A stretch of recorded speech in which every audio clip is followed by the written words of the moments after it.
Hello student, myself Vital Goswami from Ma Asakura Vidya School. Today we will learn standard 9 subject Sanskrit and our topic is chapter number 4 Vallabhi विद्यास्थानम।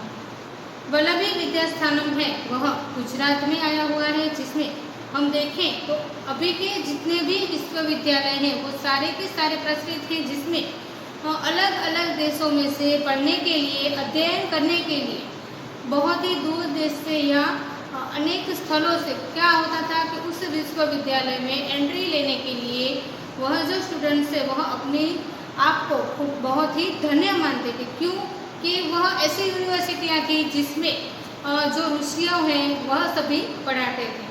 आगे देखें तो उस ज़माने में भारत देश पे उसमें बहुत सारे विश्वविद्यालय थे, जिसमें उसमें विद्या पाने के लिए, उसमें स्टडी करने के लिए बहुत ही दूर देश से उसमें प्रवेश मिलने लेकिन एंट्री लेने के लिए बहुत सारे स्टूडेंट्स से वह अलग अलग देशों से आके अपने आप को बहुत ही धन्य मानते थे। उन सभी विद्यालयों, सभी यूनिवर्सिटियों में जो वल्लभी विद्यालय है, वल्लभी विश्वविद्यालय, वो बहुत ही सुप्रसिद्ध है। मगध राज्य में जिस तरह से नालंदा विश्वविद्यालय है, उसी तरह से गुजरात में वल्लभी विश्वविद्यालय था। उसी दौरान वहाँ पे दूर देशों में से बहुत सारे लोग हैं, बहुत सारे स्टूडेंट्स वो क्या करने के लिए आते, तो अध्ययन करने के लिए वह वहाँ पे आते। अभी के हम देखें तो गुजरात में अभी जो भावनगर है वहाँ पे वल्लभी नाम का एक छोटा सा ऐसा नगर दिया है, जहाँ पे यह जो वल्लभी विद्यालय है वो है। सही में देखें तो यह नगर में क्या होता था कि प्राचीन समय में अध्ययन और अध्यापन के केंद्र के लिए कौन सा जो विश्वविद्यालय है, तो वल्लभी विश्वविद्यालय है, वह बहुत ही फेमस था। उसके कारण क्या होता था कि यहाँ पे 18 प्रकार के जो विद्यालय हैं उसका पठन होता था, जिसमें हम देखें तो यहाँ पे जो 4 वेद हैं, इन सारी विद्याओं में जो 4 वेद कौन से मैंने आपको पहले ही आगे के वीडियो में दिखाए हैं, जिसमें देखें तो 6 वेदांग और नेक्स्ट देखें तो पुराण और देखें तो न्याय शास्त्र, मीमांसा दर्शन, स्मृति ग्रंथ, आयुर्वेद, धनुर्वेद और संगीत शास्त्र, अर्थवेद और इसी दौरान जो 4 उपवेद दिए गए हैं, वेद तो हैं, उसके अलावा भी जो 4 उपवेद दिए गए हैं उनका भी यहाँ पे समावेश होता है। जैसे कि मैंने पहले ही बताया कि इस विश्वविद्यालय में, कौन से विश्वविद्यालय में, वल्लभी विश्वविद्यालय में 18 प्रकार की क्या होती थी, जो पढ़ाई है वह वहाँ पे होती थी। यहाँ पे बौद्ध धर्म का बहुत ही समन्वय किया गया है। किस तरह से कि बौद्ध धर्म में तत्व ज्ञान के दौरान जो जैन मुनि थे वह वहाँ पे रहते थे। देखें तो 4वीं सेंचुरी में ऋग्वेद के भाष्यकार हैं वह स्कंद स्वामी थे, जो वहाँ पे रहते थे। कहाँ रहते थे, तो वल्लभी विद्यालय में 4वीं सेंचुरी में ऋग्वेद के भाष्यकार स्कंद स्वामी रहते थे।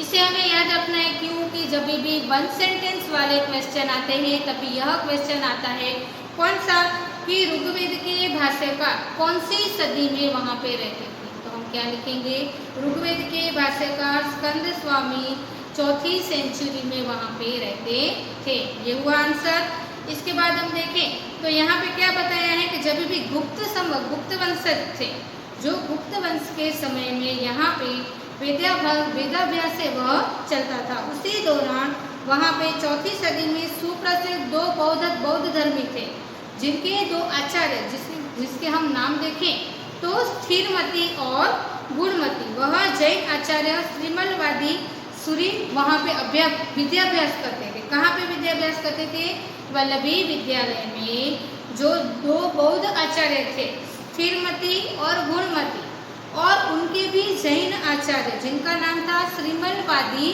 सूरी, वह वहाँ पे विद्याभ्यास करते थे। उसी दौरान यह सूचन हमें मिलता है कि जैन दर्शन और बौद्ध दर्शन का अध्ययन वहाँ पे चलता था। किस तरह से, मैंने आपको पहले ही जो 18 प्रकार की जो विद्याएं हैं वो तो वहाँ पे चलती ही थी, उसके अलावा बौद्ध धर्म और जैन धर्म के भी वहाँ पे अध्ययन अध्यापन की जो रीत है वह वहाँ पे चलती थी। यहाँ पे जिस तरह से अभी क्यों हम जो एंट्री देते हैं परीक्षा एग्ज़ाम के लिए जो प्रिपरेशन करते हैं, जिस तरह से कोई भी एग्ज़ाम में हमें प्री एग्ज़ाम देते हैं, इसी तरह उसी भी विश्वविद्यालयों में क्या होता था कि प्रवेश परीक्षाएं ली जाती थी, जैसे कि उसमें हमें एंट्री लेने के लिए भी हमें प्री एग्ज़ाम देनी पड़ती थी। तभी ही हमें वहाँ पे अगर हम उसमें उत्तीर्ण हो गए, अगर हम उसमें पास हो गए, तभी हमें उस विश्वविद्यालय में एंट्री मिलती थी। आज हम नए पैराग्राफ के साथ देखें तो ख्रीस्तस्य पंचमया शताब्द्याम् इदमुपनगरं मैत्रकाणां राजधानी आसीत्। मैत्रकाणां व्यवस्थान्तूनां सारम् अध्ययनस्य समान्तरं यादसभायां शास्त्रार्थ भवति स्म। शास्त्रार्थे विभिन्ना मतमतान्तरां खण्डन मंडकं पूर्वक विमर्शं भवन्ति स्म।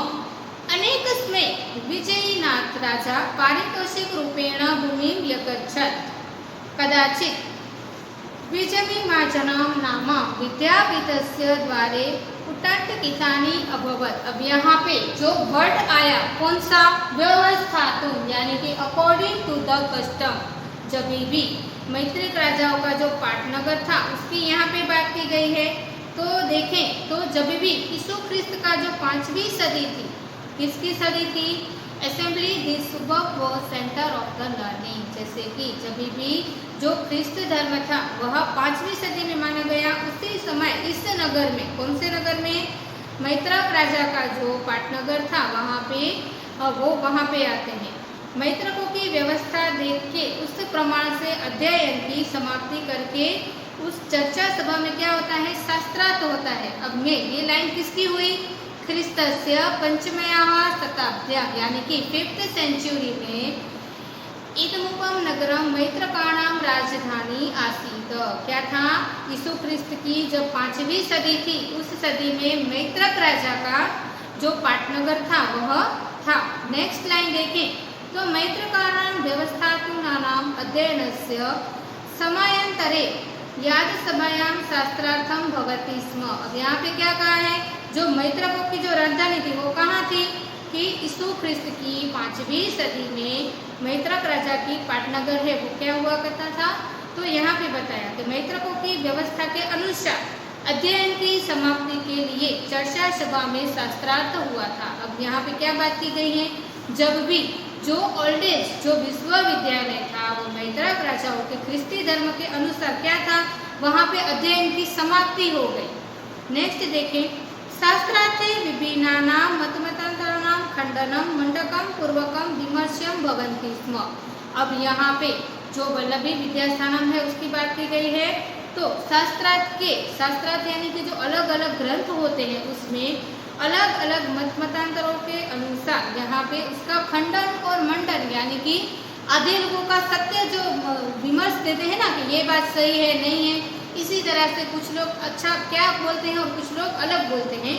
तो इसका खंडन मंडन पूर्वक चिंतन हुआ था। सभी लोगों ने उनके द्वारा 2 मत मिले, किसी के अच्छे मिले, किसी के बुरे मिले। नेक्स्ट देखें, अनेकस्मै विजयानाथ राजा पारितोषिक रूपेण भूमिम अगच्छत्। अब यहाँ पे क्या कहा है, जो बहुत सारे जो राजा थे वहाँ पे युद्ध होके क्या होता है, वल्लभी विद्यास्थानम में उसको विजेताओं को राजा की जब भी कोई विजेता होता था तो उसे क्या कहते हैं, भूमि दान में देते थे। जो जमीन होती है उसे खुश होके उसे दान में देते हैं।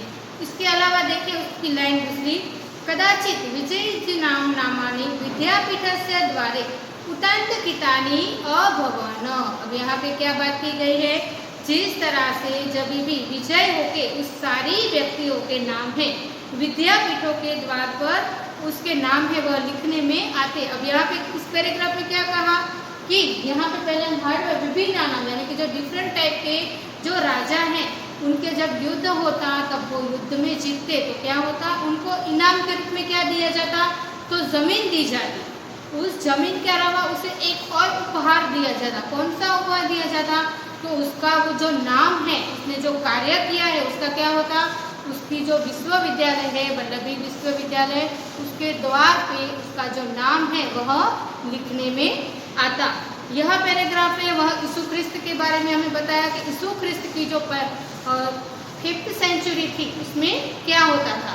नेक्स्ट वीडियो में हम देखेंगे कि इसके बाद जो यीशु ख्रिस्त के अगला जो बाद में कौन आता है जो वल्लभी विद्यास्थानों में अपना जो महत्व का प्रदान है वो देता है। नेक्स्ट वीडियो में हम देखेंगे कि आगे का पैराग्राफ क्या कहता है। तब तक के लिए आप इसके जो हार्ड वर्ड्स हैं उसे निकाल के अपनी नोटबुक्स में लिखें।